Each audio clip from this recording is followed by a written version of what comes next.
Hey everybody, I'm Kirby, this is Kirby Meets Audio, and today I'm going to do a build talk on the C-Note speaker kit. If you haven't seen that build video yet, you can check it out right up here. Right off the bat, if you're new to speaker building and you're thinking about building your own for the first time, get this kit. Seriously. It's really easy to put together, they sound amazing, and it'll only run you $100. It's pretty nuts. There's a link down in the description to get the kit. There's also links to everything else that I use and that we'll be talking about in this video. There's also a coupon code if you're interested in saving a few bucks. Alright, so let's talk goals. Like I said before, I did not design this speaker, but I did have goals in mind while I was building. Number one was price. I was looking for a true quality listening speaker at a budget price. I did splurge a little bit by adding the Bluetooth Wi-Fi built-in amp, but it's definitely not a necessity. You might have an amp at home that you can hook these up to, or there's plenty of budget, small audio amps on the market. Number two was accessibility. I wanted to do a build that you guys could build at home with minimal tools and minimal woodworking knowledge. Almost all the woodworking for this kit is already done. The only thing you really have to do is have a drill so you can drill out the holes for the terminals as well as the screws to mount the drivers in the front.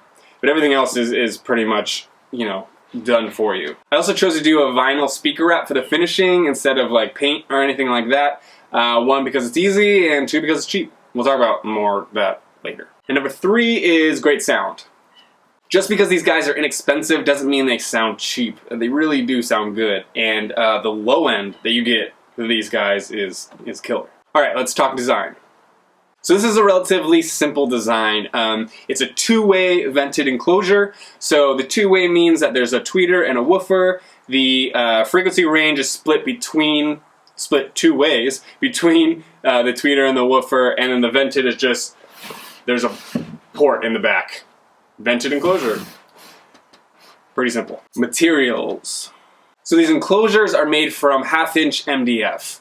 This is actually the first time I've ever made speaker enclosures with 1/2" MDF, and I was a little worried about that. It seems thin to me. Normally I would go with 3/4 inch, but the 1/2" handled these woofers just fine. Now that doesn't mean there isn't any room for improvement. Some cross bracing inside the enclosure would help stiffen them up a bit. I'm actually really curious in comparing this kit with 1/2" MDF with something a little more substantial. I want to use all the same components, but use 3/4 inch hardwood for the front baffle, and then 3/4 inch Baltic birch for the rest of the enclosure, and see if I could hear a difference. I don't know, I just think it'd be a fun experiment. Alright, now for the components. So these guys use a 5" aluminum cone woofer and a 1" dome tweeter, both from Dayton Audio. This tweeter uses a waveguide, which means it uses a cone shape to help smooth out the off-axis frequencies from the tweeter. This just means if you're not sitting right in front of the speakers, it'll still sound good. It won't sound harsh, or there won't be many peaks.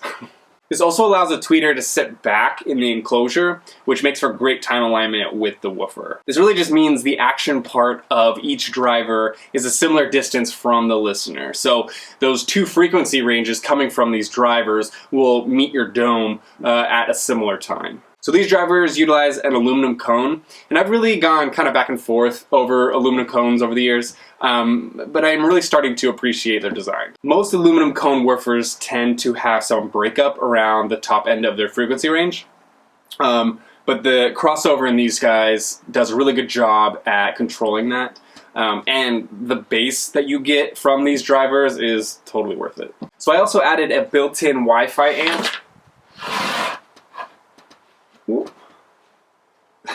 into the back of these guys. This amp offers 30 watts into 4 ohms, so that's still plenty. These guys are 8 ohms, still plenty of power. Everyone wants like crazy amounts of wattage of power. You don't really need that much power. These will get plenty loud for a living room or any situation like that. I did make a pretty large oversight. This little guy right here that's sticking out of the back all awkwardly, that's not supposed to be there. That's supposed to be at the front of the speaker. I forgot to add this to the front of the speaker. If you're planning on making these, definitely do that because retrofitting this is going to be a pain. Not looking forward to it. All right, let's talk crossover. Just like the rest of this kit, the crossover is simple and well designed. So the drivers are crossed around 3,000 hertz. The woofers utilize a second order crossover. The tweeters utilize a third order. The tweeters are also getting a little bit of resistance to match the sensitivity of the woofer, as well as an extra cap for some filtering. But other than that, it's pretty simple, straightforward. And if you're interested, you can check out the crossover schematic as well as the frequency response graph down in the links below. Click on that kit link. All right, now for the build itself. So this is a pretty straightforward build. All the MDF is CNC cut and routed. Goes together pretty simply. One thing, the hole in the back of the enclosures for the port tube can be pretty tight. Just make sure you use plenty of glue when putting together the port tube. You can shove it through there, but it does fit. It's a little tight. I just got up to go get this and accidentally deleted all the good audio I've been recording for this video. So if the audio sounds like crap, I'm sorry. Not doing it again though. Alright, so I think finishing can be one of the more intimidating parts of making, especially for people that are new. So I finished these in a vinyl wrap. It was pretty easy thanks to this guy. I've only done vinyl wraps once before, and the trimming of the edges was always the hard part. This guy, you just run it along the edge and it trims right up to the edge. It's great. Get it. There's a link down below. It's definitely not the most durable finish as far as the edges. They can definitely peel. But as long as you don't handle them too much, I don't think it's going to be that big of a problem. All right, my final thoughts. These guys are really awesome. They're inexpensive, they're easy to put together, they sound great. The highs and the mids sound nice and smooth, and these really shine in the low end, in the bass. But they're not like bass boosted, muddy bass. They're really clean, crisp bass, and it's just there when the music calls for it. It's good stuff. Like I said before, I want to make some custom enclosures for these guys, but I also want to make a 2.5 way version of this speaker. And what that means would be to add a second woofer, same one as this, to each enclosure, and it would be crossed below this woofer at a point that would fight baffle diffraction. I'm not going to go into that right now, but I'm pretty excited about that. Something to look forward to. So like I've said all video, there's links down to everything in the description.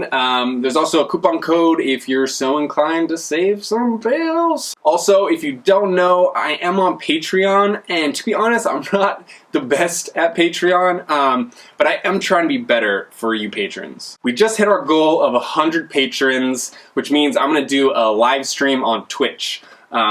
Never done a live stream before, so if nothing else, you can come watch me crash and burn. Kind of like the audio on this video.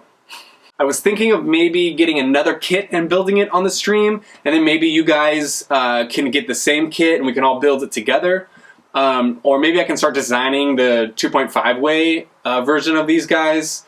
I don't know. If you guys have any suggestions, leave them down in the comments. Appreciate it. I'll also put links to my Patreon and Twitch page down in the doop-doop. Alright everyone, thank you so much for watching. I'm really sorry about the audio. Hit a thumbs up if you like it despite the audio. If you're shocked like me that the audio on an audio channel is shit, give me a thumbs down. I appreciate that too.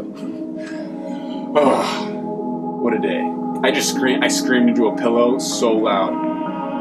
I almost broke my audio recorder. I'm glad I didn't do that. Alright, I'll see you guys next week. I need a nap or something. I'm just gonna turn this off. Alright, bye.